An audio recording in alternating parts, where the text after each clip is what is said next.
Kita jujur di Barito belum pernah menang semenjak belum pernah menang selama di Liga 1. Iya.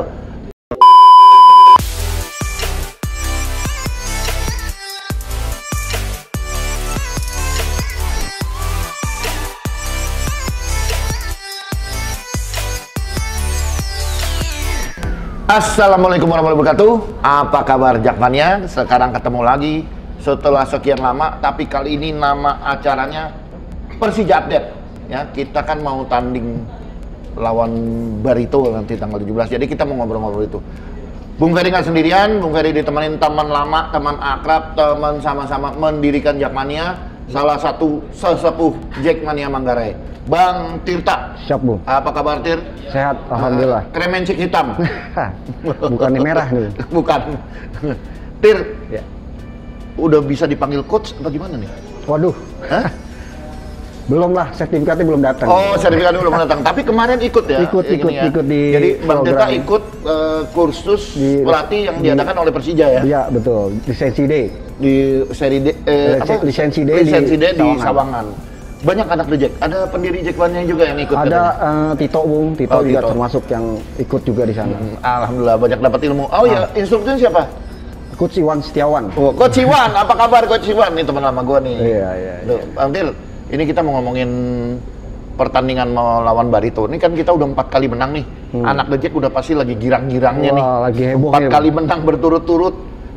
Kita pernah nggak dalam sejarah Persija 4 kali menang berturut-turut? Kayaknya ada, Bung. Waktu tahun 2017 sama 2018 kita 4 kali menang. Oh, iya. Pernah berturut. Kalau 5 kali? Sepengetahuan gua sih belum ada ya. Belum ada. Berarti kalau kita menang lawan Barito, ini rekor baru ya.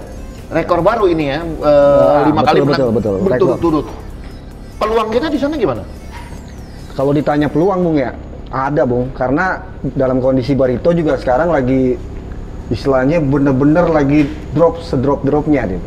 Klasemen sementara urutan Iya, 17. betul. Walaupun masih nyimpen 1 pertandingan ya, lawan PSM ditunda. Makassar ditunda. Tapi itu dia baliknya di bawah. Nggak semudah kalau Liga Indonesia tuh, Bung, kalau tiba-tiba orang timnya ini kalah mulu, tapi di kandang dia bisa kalah, agak susah juga kan. Itulah uniknya Liga Indonesia. Dan kalau gue lihat ya, selama gue nonton, gue sekarang boleh dibilang kalau udah harinya sepak bola Liga 1, gue udah nongkrong depan TV. Wah, yang sore gue tonton, yang agak malam gue nonton, yang larut malam pun gue tonton. Betul, Bung. Gitu. Karena gue demen aja ngeliat, dan menurut gue sekarang walaupun menang kalah ada gitu, dan ada tim yang terbawa gitu, tapi permainan tetap nggak terlalu Jauh jomplang ya, gitu benar, ya. Itu. Apa kalau Liga Indonesia tuh kan sebenarnya secara materi sebenarnya atau gimana ya sebenarnya nggak terlalu jauh juga, cuman kan ini masalah komplit ya, maksudnya semua dari pelatih, dari manajemen, dari pemain, materi ya, terus ditambah apa kedalaman skuadnya itu kan itu penting, Bung. Jadi kalau dilihat dari materi kan kita nih sekarang ngusungnya to the next level gitu kan. Pemain-pemain kita boleh dibilang terutama asingnya ya, kita levelnya memang kita ambil yang bagus-bagus. Kalau dilihat dari materi berarti kita sebenarnya gimana perbandingannya dengan Barito? ya kalau dari materi sebenarnya kita ya lebih bagus dari Barito karena Barito itu terlalu pede dengan materi yang kemarin-kemarin, Bu. Oh, dan dia di presiden kemarin dia? Ya, karena dia merasa dia lolos juga waktu itu kan ketemu kita di Persija di Piala Presiden tuh. Dia menang sama kita, terus dia lolos, bahkan di perempat final atau per-8 dia lawan Arema. Lawan Arema itu lumayan berimbang mereka, cuman kalah kalau nggak salah 1-0 apa yang sempat chaos segala macam. Tapi di situ Barito cukup puas bahwa dengan materi dia tahun lalu ditambah mungkin beberapa pemain asingnya digantilah seperti Bruno Matos nggak ada atau beberapa, tapi pemainnya intinya dari lokal tuh rata-rata cuma Riyandi doang yang keluar. Ditambah dia bek kiri si Soko itu dari Persebaya, terus ditambah lagi ada beberapa yang pemain dari mana ya, secara skuad dia pede. Tapi pada saat di Liga 1 kan semua tim berubah, dia doang yang masih tetap pakai itu, akhirnya dia tandang awal hancur dengan 8-0 tuh. Lawan Arema kemarin dia seri lagi 1-1 di kandang dia. Di kandang juga. Nah, sekarang gua mau karena udah ngomongin materi. Oh ya, kita kalau di Barito rekornya gimana? Kita jujur di Barito belum pernah menang semenjak belum pernah menang selama di Liga 1. Iya.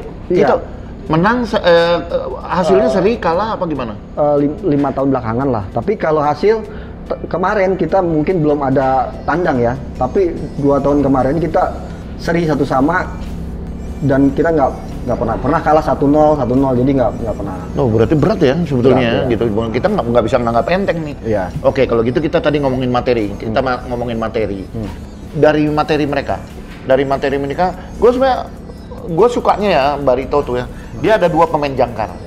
Ya. Si Lutfi Kamal sama Bayu Pradana. Kaptennya. Dan itu masih bertahan. Masih betul. Makanya dia bilang nggak berubah skuadnya dia. Sebetulnya ini belum lagi dia masih punya yang dulu sayap Rizky Pora sama Umainelo. Iya. Bekas pemain Persija. Iya, Umainelonya bekas pemain Persija, Rizky Pora pernah di timnas kan? Pernah timnas juga gitu. Ini 2 pemain yang kecepatannya luar biasa nih. Cuman mereka kurangnya cuman karena kiper kan. Karena sebenarnya dia ngambil kiper dari PSIS Joko Ribowo kalau nggak salah untuk kegantiin si Riyandi yang timnas itu. Pindah ke Persis Solo kalau nggak salah.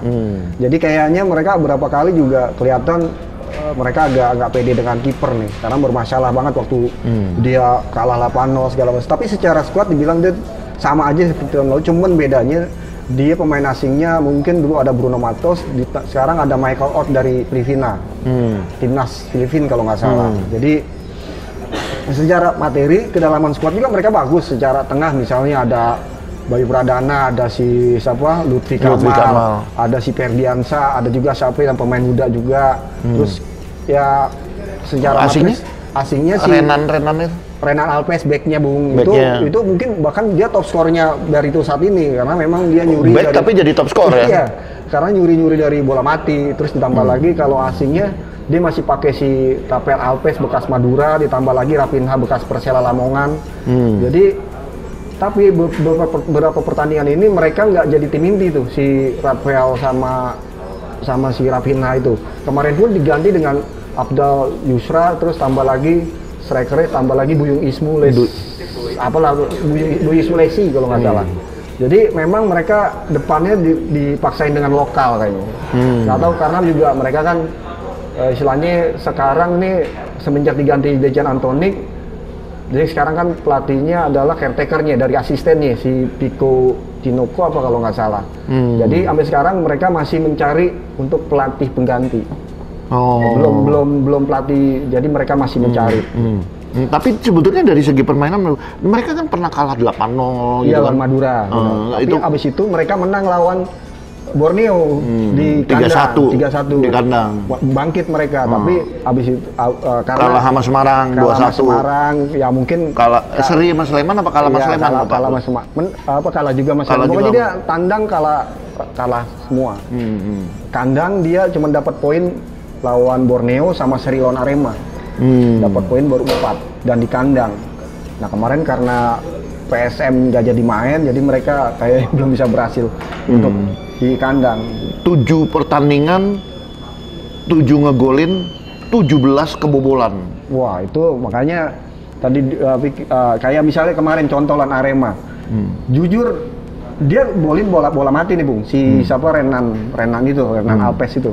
Dia tendang bebas, tapi setelah itu mereka kayak nggak gimana caranya cuma mempertahankan kemenangan dan itu menurut gue salah karena yang dia lawan Arema yang secara ball position mereka bagus secara passing dan mereka ditekan bahkan sampai ball positionnya 70% dan akhirnya benar karena terus mendalami diserang terus akhirnya tinggal nunggu akhirnya Arema ngebobolin menit keberapa saya lupa si Dedik kalau nggak salah jadi akhirnya 1-1 dan itu sangat disayangkan. Tadi lo bilang kan ada tendangan bebas. Gue ingat waktu di Bali, waktu Alessio briefing tim, gue ikut.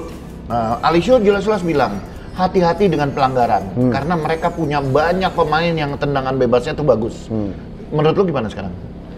Ya kalau di Barito tetap mengandalkan si Renan Alves itu secara tendangan bebas. Mereka juga golnya mereka pun kebanyakan kalau bola mati corner Itu Renan Hafiz juga yang ngindul, Bung. Jadi emang perlu diwaspadain ketika mereka dapat bola mati. Dapat bola mati melawan dan itu gua rasa Coach Thomas Doll udah mempelajari nih hal seperti ini. Ya sepertinya mereka memang mengandalkan bola mati untuk saat ini karena mereka nggak pede dengan strikernya atau dengan ya karena tengah sebenarnya no problem ya karena tapi kan mereka sampai sekarang masih pakai si Abdal pemain bekas Liga 2 tuh jadi striker. Itu jadi kayaknya di KPD dengan Abdal Yusar. Jadi ya gitulah dengan kondisi sekarang ya memang kita kan takut dengan kebangkitan nih Bung. Sebenarnya Persija harus wanti-wantinya kan kebangkitan. Karena kalau kita pede, kita sebenarnya mental bagus tapi kan namanya kebangkitan orang kita jangan juga nganggap remeh. Kita juga jangan kasih dia bola-bola mati yang mereka kalau bisa sih fresh dan tekan terus untuk Persija.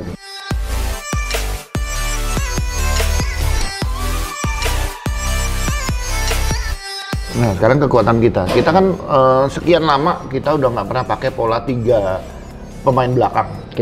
Dulu kita waktu 2001, juara, ya. 2000-an juara kita pakai pola 3-5-2. Sekarang 3 belakang juga, tapi bukan berarti 3-5-2. Beda gitu. Nah, menurut lo, ini pemain-pemain kita, baik yang asing maupun lokal, ini udah mulai paham nggak sih strateginya, Dol? Sebenarnya Bung, awal pertama ketika awal liga bahkan Bung, awal liga kita jujur waktu kita kalah sama Bali gitu, atau kita uji coba beberapa kali, sebenarnya kita belum paham. Gue pernah berpikir gini, orang kan di media sosial bilang bahwa keren Persija. Gue bilang iya keren. Perubahan itu keren Bu. Maksudnya cara mainnya, polanya ke sana ke sini. Ada sesuatu yang menjanjikan. Tapi gue ditanya sama orang, lu puas nggak? Karena menurut gue tinggal nunggu kapan klimaks ini tim gue gitu. Bagi gue ini belum 100%-nya. Jadi dan gue hope ini gue pengen nunggu 100% itu gimana gitu. Si Do ini 100%-nya Persija tuh kayak gimana itu gue tunggu Bung. Tapi lu suka dengan pola yang diterapkan si Dol nih? Pola si Dol ini kan dia memang pakemnya 352 tapi dia bisa berubah Bung. Contoh ketika pertama awal dia ada Maman terus Kudela di kanan, kirinya si Ansamu, tiba-tiba Maman cedera, ditaruh Ferrari, bener kan? Tapi dia karena pede dengan Frankie Misa, tiba-tiba ada desakan, mungkin nggak ada desakan atau mungkin dia coba masukin Rico. Akhirnya Frankie Misa diganti sama Rico. Ketika Rico menjadi posisi 352, tapi Rico ketika posisinya kita turun ke bawah, nyerang, kita bertahan turun, tapi ketika nyerang kita kayak 4-3-3 Bung. Si Ferrari jadi fullback kanan, si Firja tetap jadi fullback kiri dan duetnya Ansamu sama si Kudela. Jadi formasi itu bisa berubah di zamannya Dol. Makanya gue sering perhatiin bahwa ketika kita nyerang, Rico Toto ada di sebelah kiri, ada sebelah kanan walaupun posisi aslinya kan dia 352 kalau kita ngomongin konsepnya Dol. Tapi disitulah letak bahwa ternyata Rico Simanjuntak itu bisa dijadiin, kan tadinya gue nggak pede, apa benar si Rico bisa jadi pemain sayap gitu, pemain sayap wingback ya maksudnya. Tapi ternyata si Dol ngubah bahwa dia nggak usah harus jadi wingback, tapi dia bisa ubah menjadi tiga di depan dengan posisi Hanif agak di kananin. Gitu. Menurut lo itu dilakukan itu, apakah karena kebutuhan kita terhadap Rico jadi di belakangnya menyesuaikan? Karena kan sebetulnya kalau 352 kita bisa Frankie. Tapi begitu kita pasang si Rico, kita mengorbankan Frankie nggak ada, padahal ini pemain muda kita. Tapi belakangnya kurang kuat, akhirnya dirubah kayak gitu. Itu karena kebutuhan atau karena memang itu bagian dari strategi dia? Strategi, karena kan kita lihat lawan juga biasanya si coach itu lihat lawan, misalnya lawan ini sangat kuat, ketika ini pasti mereka tetap pakai formasi 352 Bung. Tapi ketika lawan yang kira-kira seperti lawan Rans waktu di mana dia pikir udah 2 kali ketemu dan Dol udah hafal dengan gaya Rans, makanya ditaruh si Rico menjadi wingback padahal dijadi posisi bahkan kelihatannya di situ wingback yang nggak pernah turun, dia bahkan di depan terus. Itu Bung. Jadi menurut gue ini mah udah strategi coach Dol ya. Dan ini yang gue pikir bahwa gue nunggu sampai kapan klimaksnya, maksudnya gue nggak yakin ini adalah udah hasil aslinya, tapi gue yakin ini masih jauh. Kalau nggak salah pelatih Arema itu sempat bilang gini, pelatih gila apa bilang stres apa gimana, karena apa? Karena strateginya Dol tuh nggak pernah bisa ditebak. Materi pemain dipikir susunannya seperti ini, toto berubah dan strateginya nggak bisa ditebak. Menurut lo itu bagian dari kekayaan si Dol menerapkan berbagai macam variasi permainan apa gimana? Iya, gue rasa itu Bung, dia kekayaannya itu. Karena pernah juga ditanya sama beberapa media gitu bahwa kenapa Dol, apakah kamu pakai polanya pasti 352? Dia bilang saya nggak terlalu mau. Dia orang bilang 352, yang penting kalau dia bagaimana cara pemain memahami instruksi dia. Dia nggak peduli itu mau 352. Berarti selama ini memang kelihatannya 352, tapi pada prakteknya ketika kita mainin seorang Rico atau ditambah ada beberapa, ada berubah tuh Bu. Dan itu yang menurut gua sampai sekarang pelatih kalau ketemu Persija kayaknya harus mikir deh 2 kali. Lo nggak bisa yakin bahwa Persija pakai 352. Pada bentuknya nanti di lapangan berubah, walaupun gua daripada ngurusin Persija mendingan ngurusin tim lu dulu deh. Tim lu rapin dulu deh, pusing. Matangin dulu karena ya gitu dia, karena nggak patok dia kayaknya sih itu. Ferrari. Gue tertarik nih. Ini anak muda, anak asli Jagakarsa. Jagakarsa benar. Berarti penerusnya Andri Tani nih. Andri Tani juga Jagakarsa. SMA 97 tuh. Iya. Nah, dia tiba-tiba tampil sebagai back inti, terus kemudian main terus. Dan bahkan seperti yang tadi lo bilang, dia bisa memainkan peran di back kanan. Betul. Bisa dalam arti dia juga bisa mensupport Rico di depannya gitu. Karena Rico sendirian kan nggak mungkin seorang sayap gitu. Nah, menurut lo gimana nih perkembangannya si kita dipanggil timnas lagi? Iya, kita akuin Bung, Ferrari salah satu pemain muda kekayaannya Persija lah. Maksudnya Persija punya pemain muda yang nggak Ferrari aja sebenarnya Bung. Tapi mungkin salah satu yang menonjol saat ini Ferrari karena dia kapten juga di timnas U20 kemarin ya. Nah, terus kenapa sih Ferrari sebenarnya jam terbang Bu? Ketika Liga kemarin Ferrari sempat bukan blunder ya, ketika lawan Persebaya dia salah posisi, kan sebenarnya secara mental dia hancur lah ya sebenarnya, tapi dia tetap dipanggil sama STY dan itu menunjukkan kepercayaan tinggi dia, dan dia bisa bangkit bahwa gue biar begini tapi STY manggil gue walaupun akhirnya Persija ganti pelatih jadi Coach Dol, dia tiba-tiba Coach Dol menaruh harapan tinggi juga sama dia nih. Bahkan untuk diambil timnas U20 kemarin aja dia Coach Dol agak ragu nih. Nahan sampai detik-detik terakhir baru dikasih. Tapi kan intinya bahwa mental seorang Ferrari ini udah jadi terbentuk di timnas U20, dilatih sama STY. Sekarang ditambah lagi dilatih sama Thomas Dol, gua rasa ini pengalaman berharganya dia Bung, dan gue yakin ini akan jadi cahaya maksudnya kekayaan Persija nanti Bu. Oke, 4 pemain asing menurut lo gimana? Kalau Kudela kita akuin Bung bahwa dia seorang leader di belakang. Oke, waktu pertama-tama lawan Bali dia diserang kalah posisi atau kalah lari, tapi kan kalau secara jujur, kalau sekelas Eropa kan nggak berpikir bahwa 1 pertandingan 2 pertandingan Bung. Mereka mikirnya nanti kita lihat, kan orang ada yang top form, ada yang baru mulai gitu. Jadi menurut gue dia leader lah, dia bisa ngatur, bahkan dia bisa sering koordinasi sama Andri Tani, dia ngatur si Ferrari, dia ngatur si Hansamu, dia jadi build up, dia build up-nya jago Bung. Jadi dia orang bagaimana dia kontrol, orang mau press bagaimana dia kontrol, dia bisa lob ke sana, dia bisa long pass-nya juga jago. Sliding tackle-nya gimana? Sliding tackle-nya oke. Iya, karena gue dulu kagum banget sama yang namanya Fabiano. Iya, betul. Karena sliding tackle-nya tuh bersih banget. Nah, sekarang gue ngeliat dia juga sama nih. Iya, dan lebih cepet, lebih keras gitu. Nggak bikin pelanggaran. Nggak bikin pelanggaran. Dan ya itulah dengan segudang ilmunya dia di Eropa, gue rasa Kudela paham lah trik-trik bermain sepak bola seperti apa. Ya harus kita akuin bahwa pemain kita memang lagi naik formnya Bung. Oke, Hano. Bu, gue pernah ngomong di Sawangan sama Pak Peri. Iya. Pak Peri nanya, Tir, wah lo lagi pas kebetulan makan. Dia nanya seorang Hano. Gue cuma bilang bahwa kita selama ini cuma dibekali sama playmaker yang kayak Carlos de Melo, kayak Luciano Leandro, yang jago megang bola, jago dribbling, jago skill segala macam. Tapi kita lupa bahwa di Eropa itu belum tentu bagus, karena di Jerman mana ada tim yang playmakernya jago gocek selalu, nggak one man show di Jerman. Jerman itu kan kolektif, Bung. Dan kita ditemuin sama Hanno Behrens. Hanno Behrens ini memang lo kalau dipikir secara skill digocek-gocek dua orang mungkin agak, atau dia dribbling dari tengah gitu, mungkin enggak. Secara umum, tapi dia ngajarin kita bahwa sepak bola itu simple. Dia passing, tahu posisi, tahu ada di depan, atau golin. Itu yang kita punya, Bung. Bahwa sepak bola Indonesia dihadirkan sosok playmaker yang beda nih. Dan cuma Persija yang punya. Dan dia paling cepat beradaptasi di antara yang lain. Cepat beradaptasi, dan itu gua rasa kelebihannya Hanno. Oke. Yusuf. Kalau Yusuf, Kang Ucup.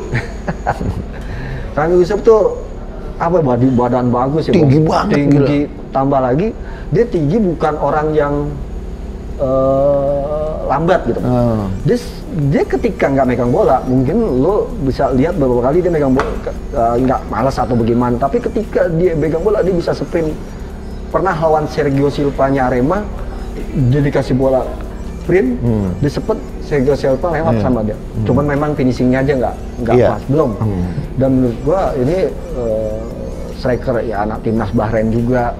Ini menurut gua bilang belum performnya semua. Makanya gua menantikan, Bu, bahwa kalau mereka performanya naik semua, kayak apa nih Persija? Itu yang gua tunggu. Kremencik? Ya Kremencik bandrolnya apa ya? Kelasnya udah champion Kremencik. Iya. Ini mungkin buat back lawan paling menyebalkan. Iya. Karena bola kemana dikejar terus. Dia bandel, Bung. Dia bandel, dia berani duel, dia berani. Dia bukan tipe yang nunggu bola sundul. Dia juga bisa buka ruang. Nah itu makanya tiba-tiba Hanno muncul. Nah ini tiga ini memang disiapkan untuk siapa yang ada di depan gawang. Mau ada Kremencik, mau ada Yusuf, tiba-tiba Hanno nongol. Jadi Kremencik ini kita pikir bahwa aduh. Padahal kita masih punya Rico. Ada Rico, makanya kekayaan materi skuad Persija untuk saat ini. Belum lagi kalau Osvaldo lepas dari cedera gitu. Ada satu lagi yang gue senang dari anak-anak pemain asing kita. Bagaimana mereka begitu ramah sama Jackmania. Ketika Kudela ngasih minum ke anak-anak Jackmania di Malang gitu kan. Terus bagaimana Hanno menyapa supporter. Itu yang menurut gue susah kita dapat pemain asing kayak gitu. Nggak kaku gitu. Kekeluargaan, Bung. Iya. Secara keluargaan, secara kebersamaannya kuat. Nah, kan mungkin sekarang secara suasana di tim saat ini juga sama, Bung. Karena kan beberapa kali ngelihat di YouTube-nya Persija bahwa mereka sering canda, sering udah mulai cair lah maksudnya. Nah, itu loh menurut gua ada. Berarti ini kalau ngelihat kayak gini kan sebetulnya optimis ya. Lawan Barito. Nah, kira-kira apa nih yang bisa bakal ngeberatin kita untuk menang di sana? Selain ada dua jangkar dia, apalagi nih? Karena barisan pertahanan dia kebobolan 17. Iya, betul. Ya faktor tuan rumah doang sih kalau saya. Faktor tuan rumah, supporter sama apa namanya kan di Indonesia. Apa lapangan juga. Ya kan ya itu dengan rekor itu, Bung, kayaknya yang gua rasa Coach Dol juga nggak bodo amat dengan rekor, tapi ya itu secara materi harusnya kita bisa menang di sana, ditambah lagi bebannya dia juga lagi drop, dia nggak ada pelatih utamanya belum datang atau siapa belum ikut tentu, tapi balik lagi kita jangan terlalu jumawa juga, kita harus mental kita harus tetap kuat, kita harus spiritnya juga harus kuat bahwa nggak boleh ada kecolongan gol-gol bola mati gitu kan. Itu harus dari Persijanya juga fokus, Bung. Berarti kalau kemarin kita di Malang, kita 19 tahun nggak pernah menang lawan Arema, terus kemudian kita pecah rekor. Kalau lo bilang kita belum pernah menang di Barito, mudah-mudahan besok kita pecah rekor. Iya, Bung. Mudah-mudahan kita bisa pecah rekor. Dan kelihatannya anak-anak legend juga ini banyak nih yang berangkat. Karena beberapa teman bilang, kalau tanggal sekian saya nggak bisa, Bung, gitu. Karena saya mesti berangkat ke Banjarmasin, gitu. Oke, Tir, thank you banget obrolannya. Mudah-mudahan tim kebanggaan kita bisa terus napak sekarang 5 besar. Amin. Bisa napak pelan-pelan walaupun targetnya sebetulnya bukan juara. Tapi kan kita pengen kepleset. Keplesetnya juara. Target 3 besar kepleset jadi juara gitu kan. Pengennya kayak gitu dan feelingnya kayak gitu. Sekalian mencetak rekor juga lah. Jangan Dol doang yang mencetak rekor. Iya. Abah Diki juga mencetak rekor. Iya, benar. Ketua umum Jackmania jangan gua aja kalau pas Persija juara. Betul. Gitu ya. Amin. Oke, Bang Tirta, terima kasih kehadirannya. Sehat-sehat selalu. Sukses, semoga sertifikatnya cepat keluar dan bisa lanjut ke lisensi berikut-berikutnya gitu. Kali siapa tahu lo bisa menggantikan Arrigo Sacchi, kok nggak tahu. Karena pala udah sama. Oke, buat Jackmania, terima kasih perhatiannya. Mudah-mudahan banyak manfaatnya buat yang berangkat ke Barito. Tetap jaga kesehatan, jaga kondisi, jangan lupa kulon nuwun sama tuan rumah. Kita selalu harus sopan santun ketika bertandang ke kandang lawan. Oke, buat tutup pertemuan hari ini, terima kasih. Assalamualaikum warahmatullahi wabarakatuh. Gue Persija, gue champion.